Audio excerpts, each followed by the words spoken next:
Hola, ¿qué tal? Nuevamente Freddy Huiza para servirte. Tiempo sin subir contenido, me disculpo por eso. Quedamos pendientes en continuar el mensaje a las iglesias y continuamos hoy con el mensaje de la iglesia en Pérgamo. Freddy Huiza en mi red social Facebook. También puedes encontrarme con Una Voz que Clama en el Desierto, canal en Facebook, y mi canal de YouTube Freddy Huiza. Muchas gracias por la atención que le brindas a estos videos y esperemos que el mensaje de hoy también pueda ser útil para tu vida, para que crezcas en el conocimiento hacia el reino de Dios. Mensaje a Pérgamo. Apocalipsis capítulo 2, versículos de 12. Escribe el ángel en la iglesia en Pérgamo: el que tiene la espada aguda de dos filos dice esto. El primer énfasis es al que tiene la espada aguda de dos filos. Dice esto: la espada aguda de dos filos es la palabra de Dios. Y Jesús en Juan 1 es identificado como el verbo o la palabra de Dios. Es decir, la palabra de Dios dice esto: yo conozco tus obras y dónde habitas, donde está el trono de Satanás, pero retienes mi nombre y no has negado mi fe, ni aun en los días en que Antipas, mi testigo fiel, fue muerto entre vosotros, donde habita Satanás.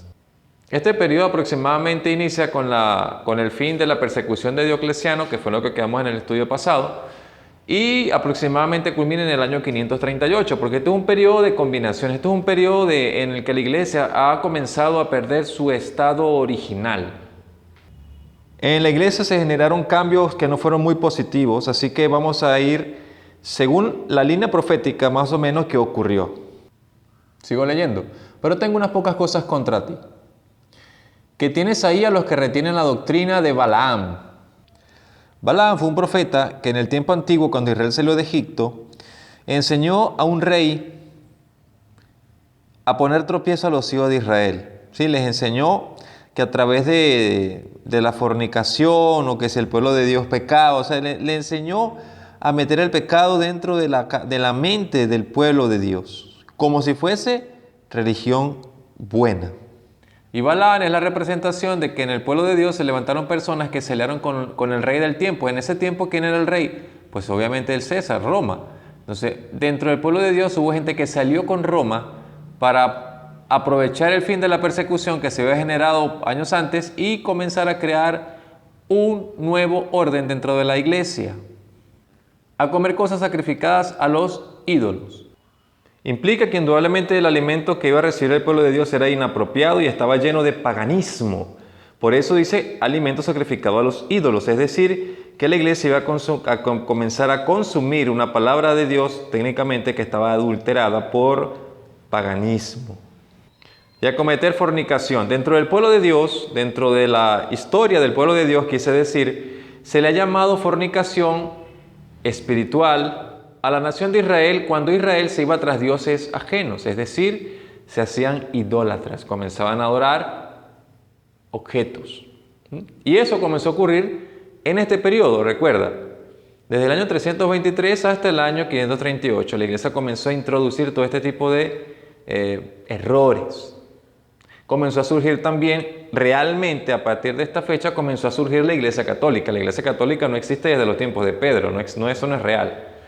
Eso es algo que le han hecho creer a la gente a fuerza de hegemonía, pero eso no es real. Aquí comenzó a existir la iglesia católica. ¿Cómo?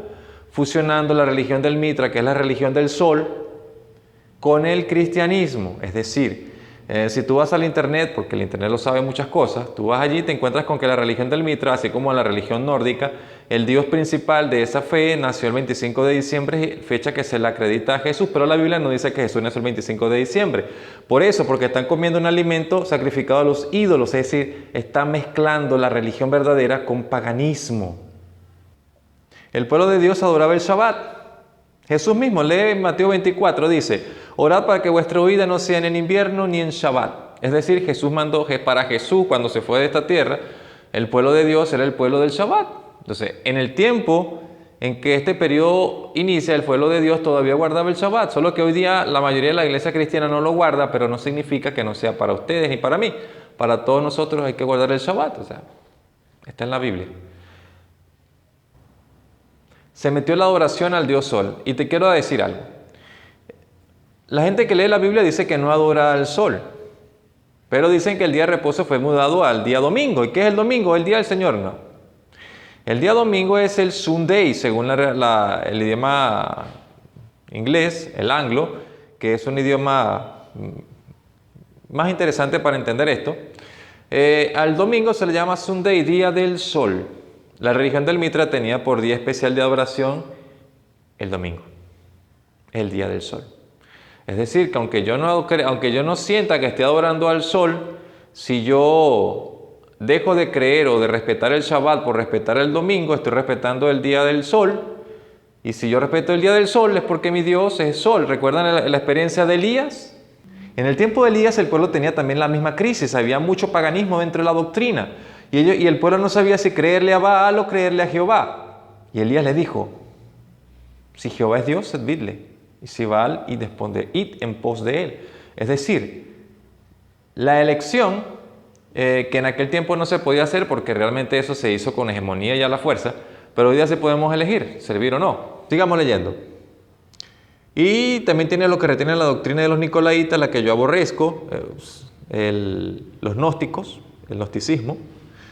Por tanto, arrepiéntete, pues si no, vendré pronto hasta ti, pelearé contra ellos con la espada de mi boca. Ves que te das cuenta que es una confusión porque pelearon contra la palabra de Dios. Y la Iglesia Católica, desde que nació, pelea contra la palabra de Dios. Hoy día el Papa Juan Pablo II, el Papa Bergoglio, ha dicho que la Biblia ya no le sirve, que está obsoleta. ¿Te dan cuenta? Desde el principio, desde su nacimiento, han tenido guerra contra la palabra de Dios y por eso es que Jesús se identifica como la palabra de Dios, porque ella es la única que nos da la libertad. La verdad nos hará libres. Sigamos leyendo. El que tiene oído para oír, oiga lo que el Espíritu dice a las iglesias. Al vencedor le daré comer del maná escondido y le daré una piedrecita blanca, en la piedrecita un nombre nuevo escrito, el cual nadie conoce sino el que lo recibe. Sobre las promesas de cada mensaje a las iglesias, todas las promesas son para el pueblo que se salve. ¿Entiendes? En la piedrecita blanca significa que tú vas a tener un nombre nuevo. Ese nombre va a girar en cuanto a la experiencia que tú hayas tenido en esta tierra. Entonces, tu experiencia genera un carácter, una forma de ser, y tu nombre va a ir ligado a tu forma de ser. Por eso es que los nombres van a ser únicos, porque todos tenemos una manera única de ser. Cada ser humano, Dios lo creó con una capacidad de ser únicos en el universo. No hay otro igual a ti. Pueden haber personas parecidas. Todos tenemos una persona parecida, pero emocionalmente, mentalmente y estructuralmente somos diferentes. Así que tú eres una persona única. Y si tú te entregas a Jesús y comienzas a tener una experiencia diaria de comunión con Él y empiezas a leer la Biblia, a comer del pan, de la palabra de Dios, te vas a liberar de muchos engaños. Y alguien tiene que explicártela, sí, pero comienza a leerla. Si tú la comienzas a leer, hay cosas que vas a entender directamente y hay unas que son más complejas que si uno lo ayuda con un estudio. Pero la mayor parte de la Biblia se entiende como se lee. Entonces no es difícil entender la Biblia. Solo que hay cosas que sí requieren algo de explicación porque son más complejas, pero después que lo dominas ya tú también te haces una persona sabia en las cosas de Dios. El tiempo en Pérgamo concluyó con la digámoslo así, inauguración de la Iglesia Católica, la Iglesia Universal. Ellos absorbieron todo el control del cristianismo, se fusionaron con Roma, por eso es que ellos se llaman Iglesia Romana. ¿Te das cuenta? ¿Por qué se fusionaron? ¿Sí? Porque ellos, aunque cueste decirlo, o sea, yo sé que esto no va contra las personas porque todos hemos sido católicos, en mayoría en la parte de los países de Latinoamérica, pero la Biblia es clara. En el conocimiento bíblico, Roma no ocupa un lugar preponderante. Todas las personas que sirven al Señor en espíritu y en verdad son las que la Biblia reconoce como hijos de Dios. Y la doctrina debe ser pura y blanca, es decir, ¿entiende? Un tema controversial, cierro con estos minutos que me está restando, dice que comer cosas sacrificadas a los ídolos, pero también nos está llevando a la parte de la alimentación. Si tú tienes Biblia, lee Levítico 11 y te sugiero que dejes de comer chancho, dejes de comer chancho, cerdo, cochino. Dejes de comer ratón, como lo llaman en tu país. No sigas comiendo mariscos, porque esas son cosas que Dios ha prohibido comer. Sencillamente y están ligadas no solamente a nuestra salud, sino también a nuestro plan de salvación. Así que esas cosas se introdujeron ahí, introdujeron el error. Bueno, el 25 de diciembre, como te lo comenté, fecha de nacimiento de unas deidades como Odín y el dios Sol también. Entonces se le acreditaron a Jesús y por eso dice que aprendieron a comer cosas sacrificadas de los ídolos, metieron el paganismo en la iglesia. Entonces no puedes meter el paganismo en tu mente.